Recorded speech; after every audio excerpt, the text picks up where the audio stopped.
going to tell you a story about a man who stole from his family to fund his heroin addiction. His family cut him off completely. He got sober, he rebuilt his life from scratch, got married, had a baby, and then his family came calling, and that's when the situation got really complicated. Today I'm going to give you the most honest answer you're going to find anywhere about cutting off an addicted loved one. And it might surprise you because the real question isn't whether cutting them off works. The real question is why you're doing it and who it's actually for. Today I'm actually going to be talking to you about 2 real stories. Real people, no names, no identifying details, just the raw truth of what happened and what we can learn from it. And at the very end, I'm going to say something that no one in the recovery space wants to say, but it really needs to be said. So stay with me. Let's start with a man. I'll call him Marcus. Of course, that's not his real name, who posted his story online. Over 3,000 people upvoted this story on Reddit.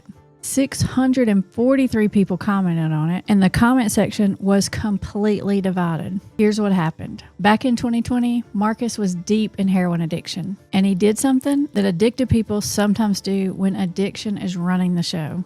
He stole from his family electronics, an old cell phone, a game console, a Blu-ray player, and he sold them to buy heroin. His family found out, and to their credit, they got him into a 90-day residential program right away. But while he was in there, while he was doing the hardest work of his life, not a single phone call came. No visits. He tried calling them to let them know how he was doing. No one answered. The day he got out of rehab, his family set him down and they told him that he was no longer considered a member of their family and he needed to leave the home immediately. And he was to have no contact with any of them for any reason. And they really meant it. At some points, Marcus tried to reach out to other family members like grandparents, aunts, uncles, cousins, but his parents had already gotten there first. They called every single person in the extended family and gave them an ultimatum. If you maintain any contact with Marcus whatsoever, they would get cut off too. He was left on the street. No family, no support system, nowhere to go. He ended up in a homeless shelter. From a homeless shelter, Marcus got a job,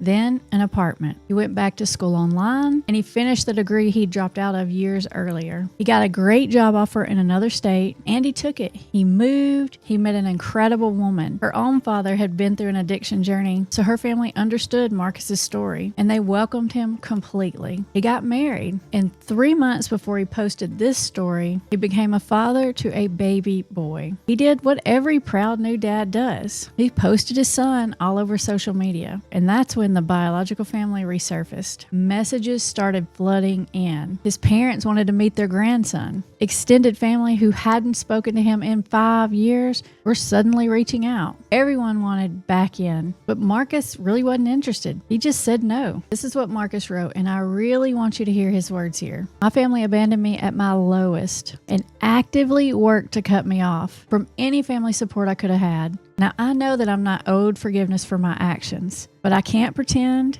that what they did was anything less than complete disownment of me at my most vulnerable. And the messages from his family, they just kept pouring in. They said things like, well, it's your fault. You never tried to earn our love back. You're cheating us out of a relationship with our grandson. You owe us this. But in all the messages, there wasn't one single apology. In fact, someone in the comments asked Marcus directly, have your parents or any other family members apologized for completely shunning you? Marcus answered no. No, I haven't heard from my relatives in 5 years since it all happened. Now, my mother allows me to view her social media post so I can see how my sister's doing. But that's all. She doesn't have conversation with me. I can't comment on them. I can just see them. Now, here's the top comment on Marcus's story, and it has over 2,300 upvotes. It said this: how are you supposed to earn their love back when they made every possible effort to shut you out? Someone replied, everyone understands that Marcus needed to earn their trust back, but their love for him should have been unconditional all the time.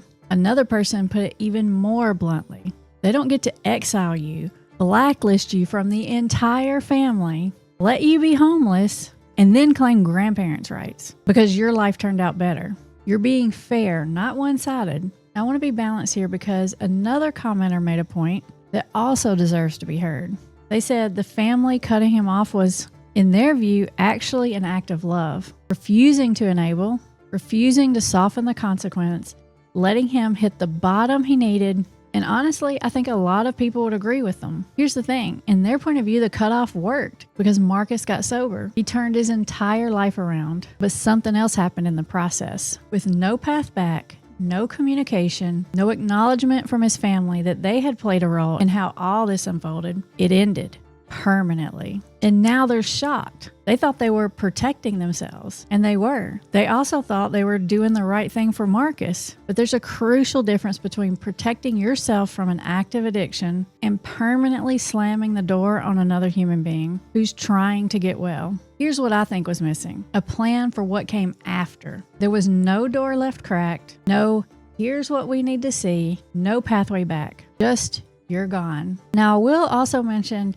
there was an edit that Marcus added to the original post. Eventually, he said that he and his wife would get on a video call with the parents, not to reconcile necessarily, but to sit down, talk through the last 5 years, and gauge where everyone stands before making a final decision. Which tells me something. Even Marcus, who had every reason to close the door forever, left it open a crack. And I think that matters. Okay, before I tell you the second story, I need to say something that I know is going to push back against what a lot of people in this space teach. There's this widespread belief, and I understand where it comes from, that if you cut off your addicted loved one, it will make them change. That if you remove yourself from the equation, they'll hit their rock bottom and finally get sober. And I want to be really careful here because there is a kernel of truth in it. People do have to get uncomfortable in order to change. Discomfort is part of the process. But cutting someone off is not what makes them change. In fact, and this is what I see over and over again, cutting someone off often escalates the situation significantly because now they've lost their primary attachment relationships. Now the shame is louder.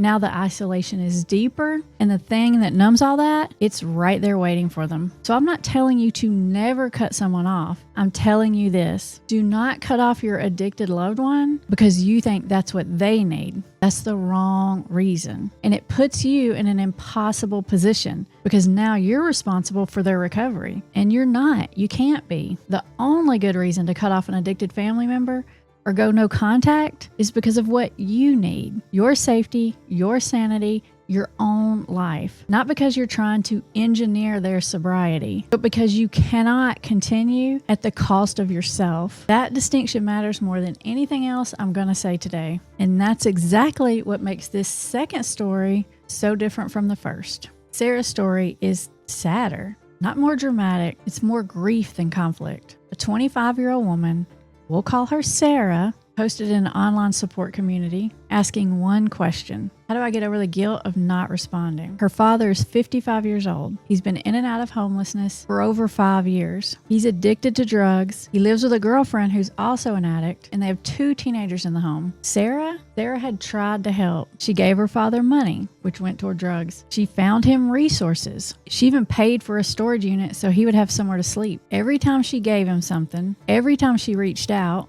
she was met with emotional attacks and guilt trips. So she eventually moved to another state to create some peace in her life. And then she went no contact. And then the texts started coming in. Miss my daughter. Bye. So I'm all on my own now, huh? Okay, got it. And there's Sarah sitting there, guilt eating her alive, a phone in her hand, wondering if she's making a terrible mistake. Now, the most upvoted response she got said this: he's trying to take you hostage. Don't enable him. These texts are full of emotional manipulation and extortion. We need to let people hit rock bottom on their own, or they'll never learn. Another person wrote something I really want you to sit with. What I'm noticing is how much he wants you to parent him. You're 25 years old. This is a wildly inappropriate burden to place on you. None of this is about connecting with you or your well-being. It's entirely about his needs and getting you to meet them, pity him, wish him well. But he's not your child. You did not create this. Now, here's what I want you to take from both of these stories. Cutting someone off is not a recovery strategy. It's a survival strategy. And those two are very different things. If you're cutting someone off because you genuinely cannot continue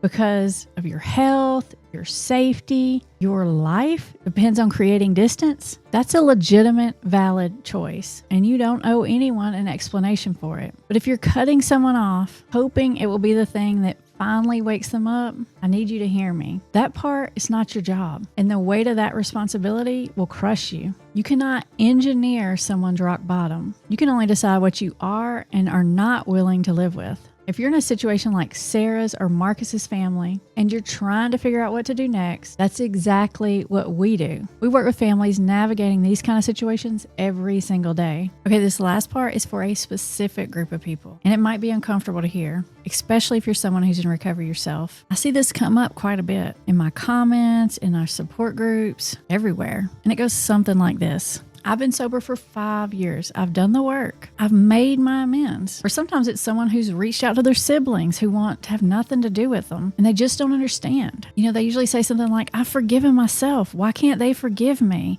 I'm sober. I'm on the right track now. If you're relating to that situation from either perspective, I want to offer you a reframe, because I think the forgiveness question might be the wrong question entirely. Here's the thing that nobody wants to say out loud. Sometimes it's not about forgiveness. Sometimes a family member who's not letting you back in isn't angry. They're not bitter. They haven't been sitting around nursing some kind of grudge for years. They've just built a life. Think about it from their perspective. An adult child who grew up with an addicted parent, they spent the last decade figuring out who they are without that kind of chaos. They've built a career, a relationship, a home, a routine. They've done the therapy. They've processed the grief. They created stability, maybe for the first time ever. And now that you're sober and you want a relationship, they're sitting there asking themselves a very honest question. What does this actually bring to my life? Is that cold? Maybe, but it's real. Because here's what I've noticed. When we talk about reconciliation after addiction, we almost always center the conversation on the person in recovery, their healing, their amends, their desire to reconnect, their joy at the possibility of getting their family back. But what about the family member? What do they get out of reopening the relationship?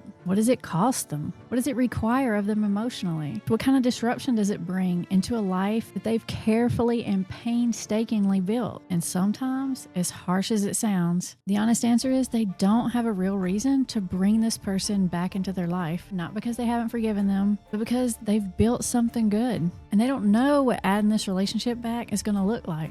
And to be painfully honest, they don't owe anyone access back into their life simply because they've gotten healthy. Now, that's not a moral failure. That's a human being protecting themselves and a life they've worked really hard to build. So if you're in recovery and you're struggling with this, I see you and I know how painful this is. To do the hardest thing you've ever done in your life and to feel like the people you most want to share it with just aren't there anymore. But I want to offer you this. Sobriety is your victory, your healing, your gift to yourself, and it cannot be contingent on whether your family opens the door back up. And demanding access to someone's life, even with the best of intentions, even with years of sobriety behind you, is still a demand. The family member gets to decide what they're willing to take on. That's their right. Forgiveness does not equal access. They're two completely different things. You can forgive someone completely, wish them nothing but health and peace, and still choose not to have them in your daily life. Both things are true at the same time, and both deserve to be respected. The link to work with us is in the description below. We can help you figure out how to set boundaries to protect yourself while being supportive and encouraging someone to move toward recovery. And if this video helped you or it made you think about something a little differently, share it with someone who needs it. Because I promise you they're out there and they need to hear this too. And I'll see you in the next one.